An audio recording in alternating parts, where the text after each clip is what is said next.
MG used to be known for making small, sporty, affordable cars. But in recent years, under Chinese ownership, it's completely reinvented itself as an EV specialist. Today, we're at MG's London headquarters to see its new model. And it's something that promises to blend its past with its present.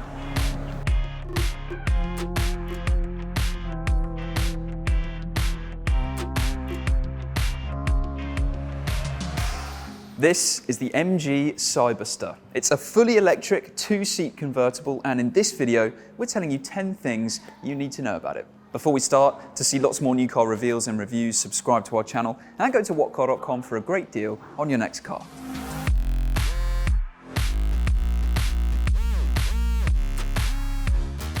MG's electric lineup is well established and very impressive. You've got the MG ZS EV, which is an SUV. You've got the MG5, which is an estate car, and the car that's really caught people's attention is the MG4, which is a small hatchback. Now, they're all impressive in their own ways, but one thing they have in common is low pricing, at least relative to the competition they're up against, and they're all great value for money.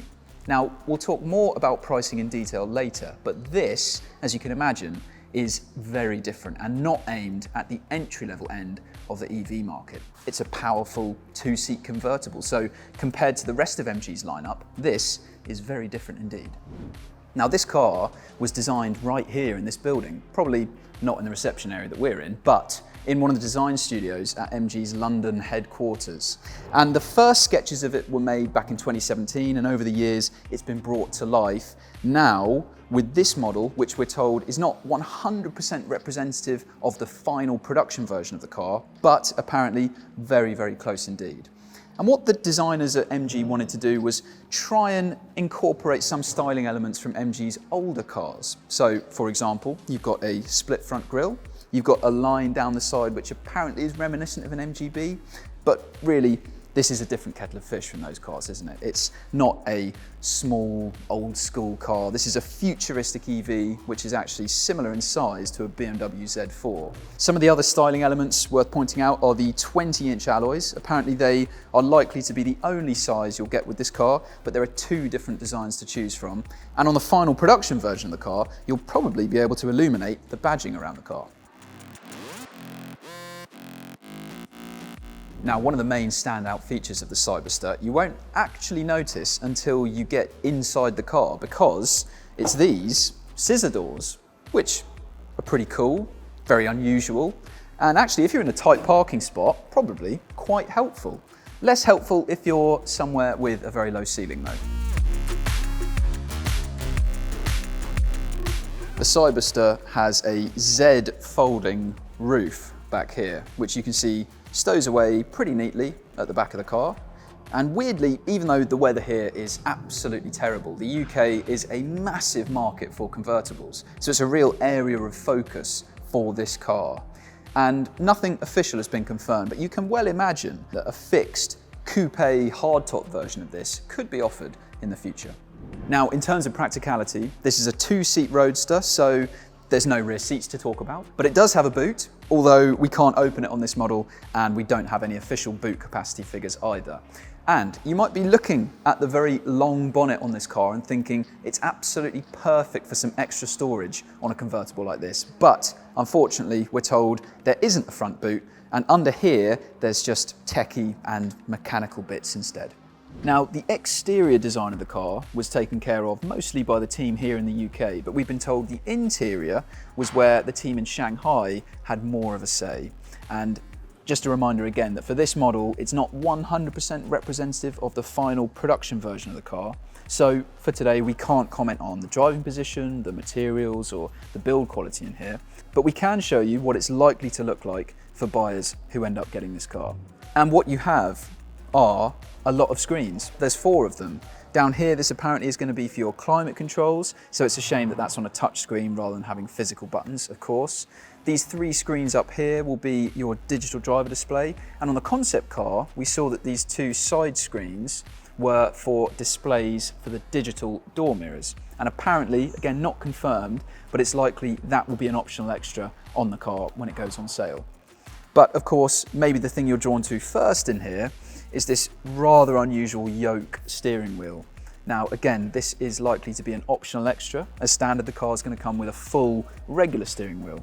And if you want to see what it's like driving a car with a yoke steering wheel, then click on the link at the top of the screen to watch our review of the Lexus RZ.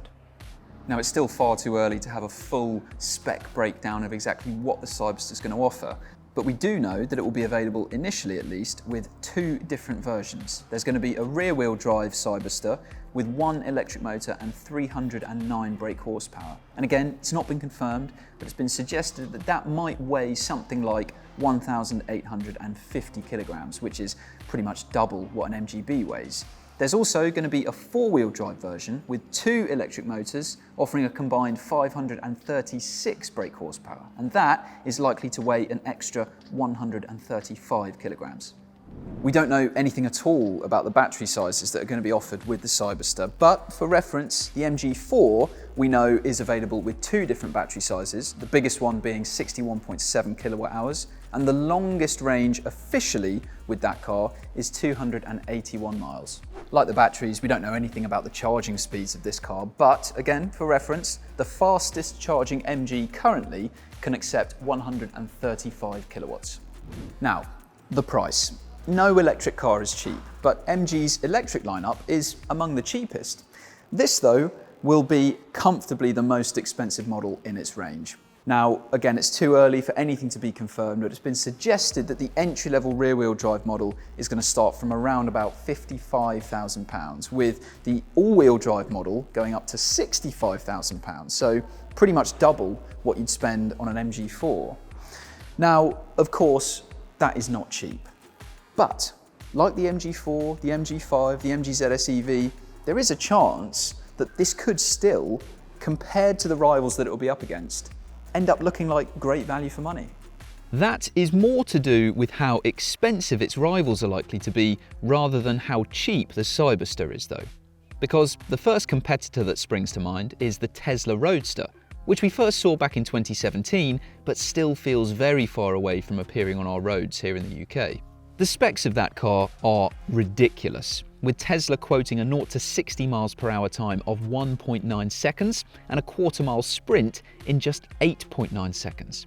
So it will surely be quicker than whatever performance the Cyberster ends up offering. But the Tesla Roadster is also expected to cost around £200,000. There's also an electric Porsche Boxster in the works for 2025, but given the fuel-powered version you can buy right now starts at more than £50,000, it's probably safe to assume the electric version will be quite a bit more expensive than the MG. So that is everything we know about the MG Cyberster, a very exciting new EV which should be on the roads here in the UK in the summer of 2024. If you want to see our full review of the car as soon as we've driven it, make sure you subscribe to our channel, tell us in the comments below what you think of it so far, and go to whatcar.com for a great deal on your next car.